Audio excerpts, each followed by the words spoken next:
et nous accueillons Philippe Grandcola, directeur de recherche au CNRS et auteur de Loi du plomb, le débat confisqué, alerte aux fausses informations sur la santé et l'environnement, publié aux éditions du Faubourg en avril 2026. Bonsoir Philippe Grandcola. Bonsoir. Alors, avec vous, bien sûr, on va parler biodiversité, on va parler reforestation après ces incendies absolument massifs qui ont touché notamment la Gironde et les Landes.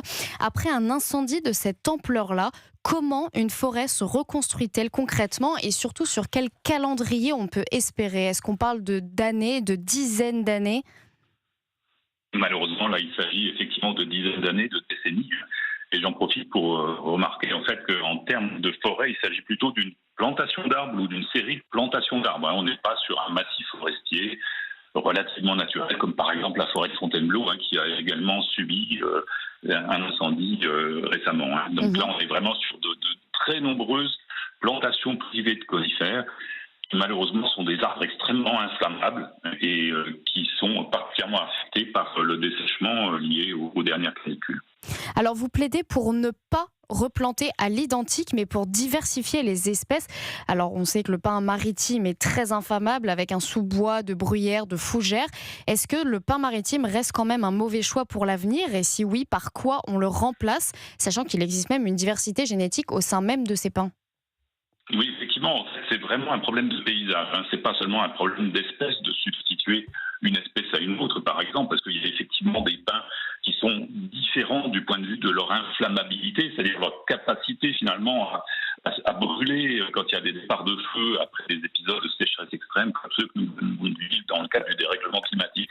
En réalité, bien sûr, il y a des mesures qui avaient déjà été prises après les premiers incendies de 2022 et qui consistaient à essayer de fabriquer des couverts forestiers un peu plus mixtes, dans lesquels on n'a pas seulement des pins, mais on a également des feuillus, certains chênes préservent un peu plus l'humidité, qui sont un peu moins inflammables. Et bien évidemment, c'est pas seulement un problème d'espèces, comme je le disais auparavant, c'est vraiment un problème de paysage dans lequel on doit avoir finalement des espèces de pare-feu naturels. Il faut se rappeler qu'au milieu du 19e siècle, avant le développement de cette sylviculture industrielle, on avait un milieu qui était extraordinairement divers, avec des milieux humides, avec des zones marécageuses, des pâtures, des landes, etc. Et on a évidemment supprimé l'ensemble, la plupart de ces milieux au bénéfice d'une sylviculture extensive, alors qu'il y a de grands avantages au plan économique, bien sûr, mais néanmoins, malheureusement, dans le cadre du dérèglement climatique, malheureusement, ce ne sont pas des plantations qui sont durables, et on le voit aujourd'hui, les drames sont terribles, les personnes qui perdent leur maison, des pompiers qui risquent leur vie, et puis aussi, finalement, des propriétaires de parcelles plantées de conifères qui, finalement, ont perdu leur capital, leur investissement. Alors, certains sont assurés, d'autres non.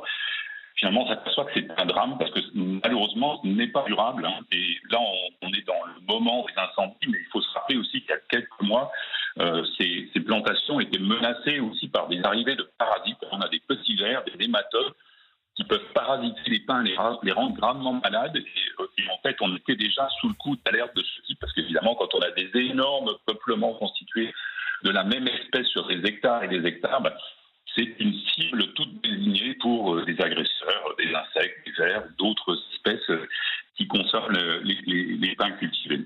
Alors vous évoquez aussi la possibilité de créer une nouvelle source d'eau dans la région, alors pour protéger la forêt, pour évidemment avoir un accès aussi si d'aventure ces incendies se déclarent et donc du coup on pourrait aller extrêmement vite. Sous quelle forme pourrait prendre cette nouvelle source d'eau ?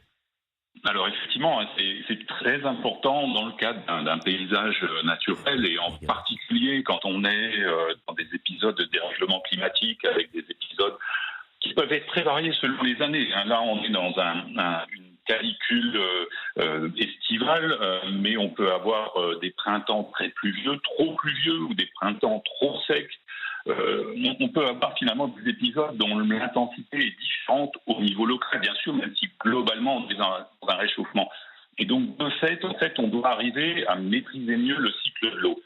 Le cycle de l'eau, c'est de l'eau qui arrive bien sûr par les précipitations et puis qui finalement passe dans les nappes phréatiques ou reste dans des structures superficielles comme des lacs, des étangs, des rivières, etc. Et ce cycle de l'eau, il faut arriver à le ralentir. Et le ralentir, ça veut dire finalement essayer de restaurer tous tous les endroits où l'eau naturellement est lente, hein, c'est-à-dire des zones humides, des bras morts de fleuves, etc. Et évidemment, c'est plus ou moins facile selon les régions, hein. Par exemple, je parlais tout à l'heure de la forêt Fontainebleau. Là, on est sur des sols sableux. On a très peu finalement de milieux humides. Alors, on a quelques petits rocheux qui sont cuvettes et qui accueillent un peu d'eau. On a des sols argileux au nord où on a quand même un petit peu de milieux aquatiques. Et la plupart du temps, il est très difficile de retenir l'eau sur des sols sableux. Dans les Landes, on avait autrefois des milieux humides, dont d'ailleurs certains sont encore conservés, précieusement conservés. Il faudrait arriver finalement à recréer au plan hydrologique dans le paysage ce type de structure, hein. C'est de l'ingénierie écologique. C'est un peu compliqué, ça prend un peu de temps, mais finalement, le coût que cela représente est bien moindre que les dommages que l'on constate actuellement, hein, dont le chiffrage est absolument faramineux. Gilles Boutin. Oui, bonsoir. Je suis assez bluffé de vous entendre dire, parce qu'effectivement, je me posais la question, est-ce qu'il est possible de rétropédaler et remonter 150 ou 160 ans en arrière pour retrouver le milieu tel qu'il était à peu près? Et je voulais savoir, dans votre scénario idéal, il faudrait reconstituer quelle superficie de forêt pour retrouver un semblant d'équilibre et de sécurité? Philippe Grandcola. Oui, merci. Effectivement, hein, vous avez tout à fait raison. C'est un vrai problème parce qu'aujourd'hui, finalement, on hérite d'une situation qui s'est développée depuis plus d'un siècle. Donc, évidemment, il n'est pas question de rétro-pédaler en quelques années, hein. C'est quelque chose de relativement compliqué à mettre en place. Puis en plus, on est sous forçage climatique. C'est-à-dire, si on n'était pas en dehors en permanence des normales saisonnières, on aurait un peu plus de temps pour faire tout ça, hein. Et là, en fait, ça veut dire qu'il faut avoir à la fois préserver les biens des personnes qui exploitent des surfaces plantées d'arbres, préserver une filière bois, arriver à préserver un paysage dans lequel on intègre les différents éléments dont on vient de parler. Quand on voit les pompiers ou les services de sécurité aujourd'hui là, qui créent des pare-feux au bulldozer en catastrophe à toute vitesse pour éviter les propagations, finalement, ils essayent de restituer dans l'urgence absolue, hein, une diversité de paysages que finalement qu'on peut avoir avec des surfaces de pare-feu, hein, ce qui est fait dans un certain nombre de massifs forestiers en Europe. Mais comme vous l'avez remarqué, effectivement, ce sont des processus qu'il faut engager dès maintenant, qu'on a essayé d'engager après 2022, mais de mon point de vue pas assez vigoureusement, hein. Et malheureusement, en fait, ce sont des processus qui vont prendre plusieurs décennies à être mis en place, bien évidemment. Replanter des arbres, de toute façon, par exemple, quand on parle de replanter les plantations qui ont brûlé, même si on les replante de manière mixte, c'est évidemment un phénomène de croissance des arbres qui va demander plusieurs années, surtout que le climat ne sera pas forcément notre meilleur allié. Philippe Grandcola, parlons un peu budget. Le guichet d'aide au renouvellement forestier lancé en 2024 pour adapter les forêts au changement climatique, il a été fermé, puis rouvert, puis refermé en juin, faute de crédit. Est-ce que cette instabilité budgétaire compromet également les stratégies d'adaptation malgré la meilleure volonté du monde ? Effectivement, on ne peut pas dire que ça aide d'avoir finalement des politiques qui vont et qui viennent et qui permettent pas finalement à toutes les parties prenantes, quelles qu'elles soient, hein, que ce soit des particuliers, que ce soit les collectivités, etc., de s'engager dans des processus qui, comme on l'a vu, demandent un certain nombre d'années pour être mis en place. Et puis, il faut se rappeler aussi quelque part que malheureusement, la législation, dans d'autres aspects, n'aide pas. Aujourd'hui, quand on est un propriétaire foncier, on peut couper à blanc une forêt finalement qui est assez équilibrée, puis la replanter en conifère. Quelle que soit finalement la latitude en France métropolitaine sous laquelle on va avoir ce type d'opération, évidemment, quelque part, on sait très bien que dans un contexte croissant de canicule et de sécheresse, d'épisodes de sécheresse entrecoupés d'épisodes de pluie intense, on va avoir un vrai problème avec des plantations de conifères. Il faut se rappeler que voilà, cette stratégie de couper à blanc et de reforester à la va-vite, parce qu'évidemment, quand on reforeste, on a envie d'en tirer bénéfice. Et si on reforeste en conifère, on peut en tirer bénéfice dans sa vie d'humain. Si on reforeste en feuillu, évidemment, ça va demander beaucoup plus de temps. Donc là, il y a vraiment un enjeu à ce que toutes les parties prenantes interviennent et aident les investisseurs privés, aident finalement toutes les autres parties prenantes à aller de l'avant de manière finalement à conserver le bénéfice d'une gestion du milieu naturel. Vincent Roy. Oui, bonsoir. Est-ce que vous croyez en l'utilité de méga-bassines ? Philippe Grandcola. Oui, là encore, on est dans une transition.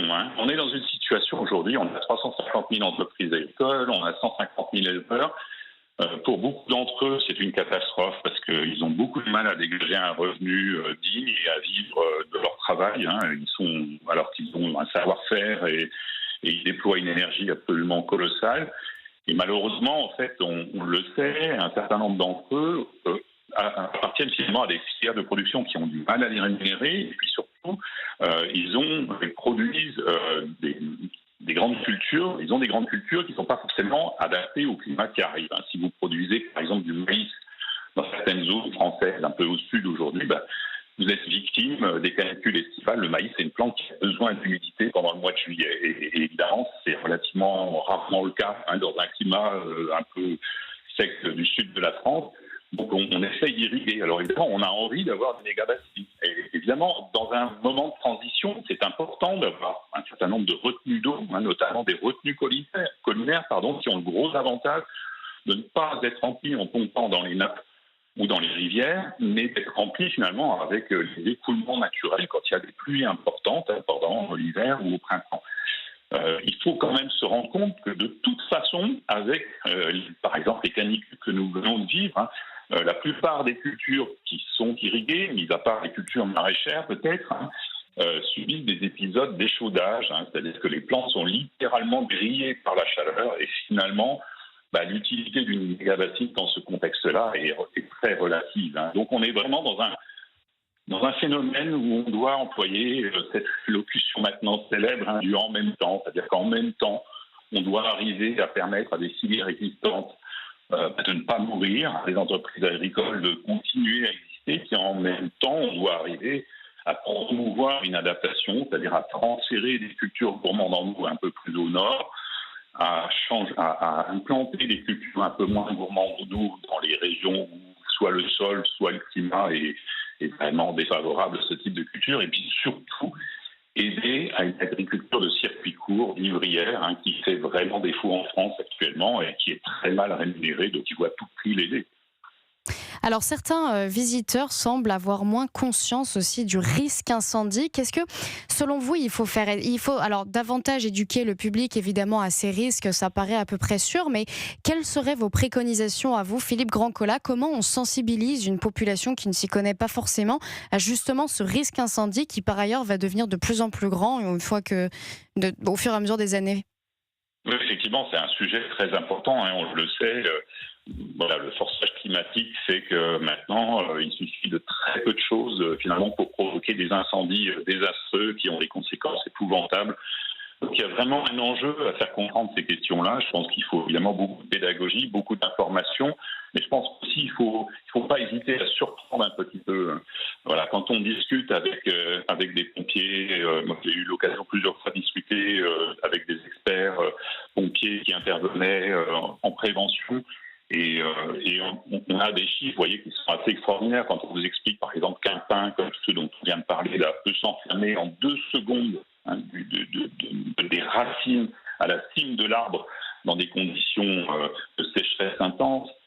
Quand on vous explique que le front d'un incendie peut se déplacer jusqu'à 10 km/h et si vous êtes devant ce front à pied, vous n'avez aucune chance d'en réchapper, je pense que c'est quelque chose qui fait comprendre aussi aux personnes que ces phénomènes peuvent être d'une brutalité inouïe. Donc jeter un Lego par terre ou faire des travaux de débroussaillage, même s'ils sont autorisés, il va falloir aussi qu'on revoie un peu notre réglementation de ce point de vue-là.